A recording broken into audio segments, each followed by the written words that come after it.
өлкөдө акыркы суткада коронавирус инфекциясынан 571 бейтап айыгып чыкты. Ал эми ошол эле учурда кайра 1485 киши ооруну жуктуруп, 10 адам каза болду. Бул тууралуу Саламаттык сактоо жана социалдык өнүктүрүү министрлиги билдирди. Жаңы жуктургандар Бишкек шаарында 923, Ош шаарында 33, Чүй облусунда 165, Ош облусунда 109, Талас облусунда 22, Нарын облусунда 24, Ысык Көл облусунда 38, Жалал Абад облусунда 91 жана Баткен облусунда 80 учур катталды. Пандемиядан бери оору 127.880 кишиден аныкталды. Анын 80 миңден ашыгы лабораториялык жактан, калган 50 миңдейи клиникалык эпидемиологиялык белгилери менен аныкталган. Өткөн суткада 10 киши ооруну жеңе албай калды. Алардын 6-өө Бишкекте, 2-өө Баткенде, 1-өө Таласта, дагы 1-өө Жалал Абадта катталды. Пандемиядан бери 2019 киши каза тапты. Ошондой эле учурда республиканын ооруканаларында 3691 бейтап жатат.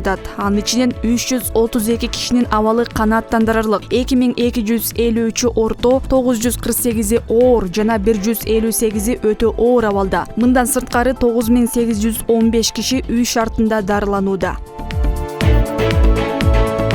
Ош шаарынын базарларында коронавируска каршы эмдөө жүргүзүлөт. Бул тууралуу шаардык мэриянын маалымат кызматы кабарлады. Билдирмеге караганда 1-июлда вице-мэр Эмиль Шадыхановдун катышуусунда жыйын өтүп, анда каладагы коронавирус боюнча кырдаал талкууланган. Штабта азыркы тапта дарыканаларда дары-дармек жетиштүү экени айтылды. Шадыханов дары-дармекке болгон бааны көзөмөлдөө тапшырмасын берип, анын запасы жок дегенде 2 айга жеткидей болушу керектигин белгиледи. Жакын арада коронавируска каршы вакцинанын 110 000 дозасы келет. Ошондуктан калк арасында эмдөө боюнча түшүндүрүү иштерин жүргүзүү керек. Анын үстүнө Кыргызстанда эмдөө акысыз. Базар, кичи базарларда атайын пунктлар ачылат. Ал жактан каалоочулар вакцина ала алышат. Тиешелүү органдардын жетекчилерине бул боюнча тапшырма берилди, деди вице-мэр.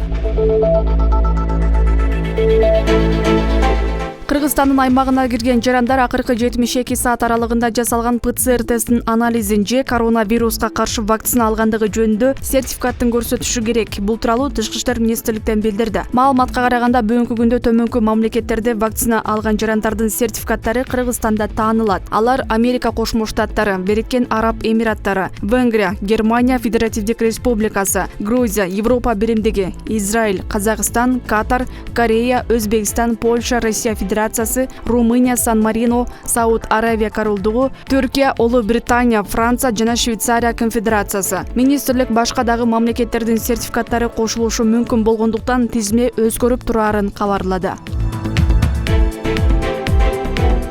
1-июлдан тарта Кыргызстандын медицина кызматкерлеринин айлыгы көбөйтүлдү. Бул тууралуу Милдеттүү медициналык камсыздандыруу фондунун төрагасынын орун басары Клара Өскөнбаева билдирди. Telegram каналга Милдеттүү медициналык камсыздандыруу фондунун болжолдуу эсеби жарыяланды. Май айында өткөн брифингде Өскөнбаева төмөнкүлөрдү билдирген. Үй бүлөлүк медицина борборлорунун айрым кызматкерлери индикатордук система жоюлуп, айлыгы 100%га көтөрүлгөндөн кийин кошумча төлөмдөрдөн кол жуушу мүмкүн. Жыл аягына чейин ар бир жарандын электрондук амбулатордук картасы болот. Милдеттүү медициналык камсыздандыруу фонду дарыгерлерге канча акча карыз болуп калганы жана качан төлөнөрү айтылган.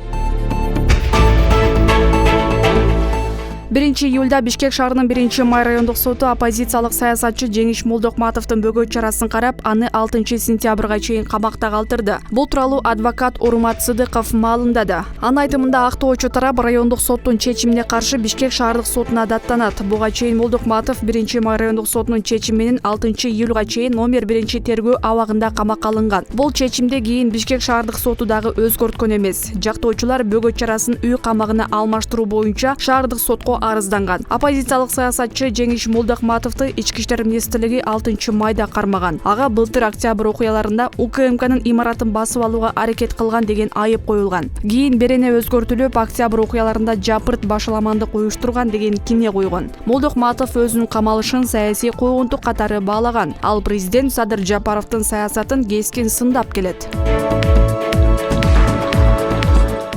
Жогорку кеңештин басма сөз кызматынын жетекчиси Индира Куралбекова айрым басымлардагы депутаттар эмгек өргүгө чыгып 200-300 миң сомдон маяна алып кетишти деген маалыматты төгүндөп билдирүү таратты. Куралбекова парламент сессиясынын жыйынтыктаганы менен эч бир депутат эмгек өргүгө чыкпаганын, демек аларга эч кандай төлөм да берилбей турганын кабарлады. Мунун алдында экс-депутат Исхак Масалиев Фейсбуктагы баракчасына пост калтырып, Жогорку кеңеш шайлоо боюнча мыйзамды кабыл алуунун ордуна эс алууга чыгып кеткенин сынга алды.